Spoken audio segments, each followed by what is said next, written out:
Hey everyone, and welcome to our crash course on Pope Urban II, the Pope who started the very first crusade.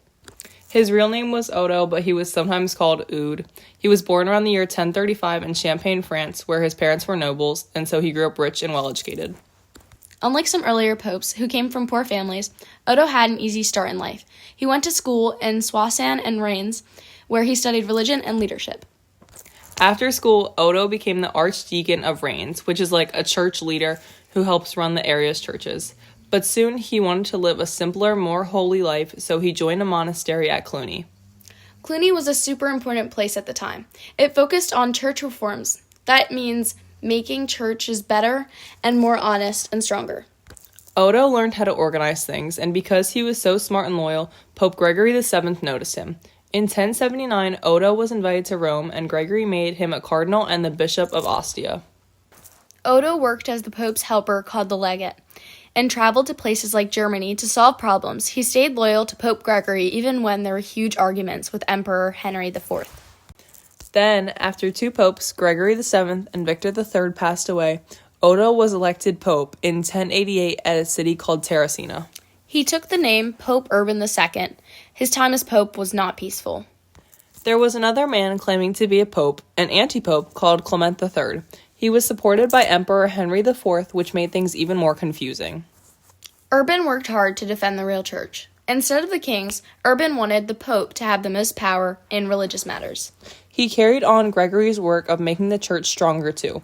Urban stopped church leaders from promising loyalty to kings and feudal lords. He wanted the church to stay independent. Although Pope Urban made France a strong supporter, he dealt with problems with King Philip I of France and King William II of England. But he also made alliances like with the Normans in Italy and Sicily. Now let's talk about the biggest event in Urban's life, the First Crusade. In 1071, the Byzantine Empire lost a huge battle to the Seljuk Turks at a place called Manzikert. The Turks were Muslim warriors who took over Christian lands, including Jerusalem. Because of that, the Christians couldn't visit the holy place anymore. The Byzantine Empire, Alexius I, was worried and asked Pope Urban for help. Urban saw a big opportunity. If he helped Alexius, he could unite the Eastern and Western Christians and take back Jesus' Holy Land. So, in November 1095, Pope Urban called a huge meeting in France called the Council of Clermont. At this council, Urban gave a powerful speech. He told knights and soldiers that the Christian people in the East were suffering, and they needed to fight against the Seljuk Turks. He said God wanted them to go and rescue the Holy Land from the Turks.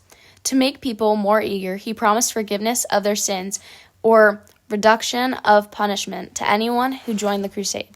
The people were excited about the idea of forgiveness and fighting for Christianity, so they started chanting Deus Vult, which means God wills it in Latin. That became the battle cry of the Crusaders. Over 100,000 people joined, nobles, peasants, knights, and even some women and children. The First Crusade wasn't easy, though. The peasants went first and were attacked by the Turks, but later trained knights went and had more success. The Crusaders captured cities like Nicaea, Antioch, and finally Jerusalem in 1099.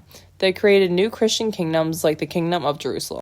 Sadly, Pope Urban II never got to hear the good news. He died on July 29, 1099, just 2 weeks before hearing about Jerusalem's capture. Still, Urban's actions changed history forever. He showed that the Pope could unite people and lead them using faith. The Crusades also had big effects. They helped increase trade, travel, and map-making in Europe, which later led to more exploration. But the Crusades also caused pain. The Crusaders made friendships between Eastern and Western Christian worse, and there was violence against Jews and Muslims. Over time, people started to see the Crusades as both heroic and tragic. They spread ideas and culture, but they left behind anger and division. Pope Urban's dream was to unite Christians and make the church strong again. In some ways he did, but it also led to centuries of war. He was later beatified in 1881 by Pope Leo XIII, which means the church honored him as a blessed person. In the end, Urban II was a French noble who became pope, fought for church reform, and launched the First Crusade that shaped Europe and the Middle East for centuries.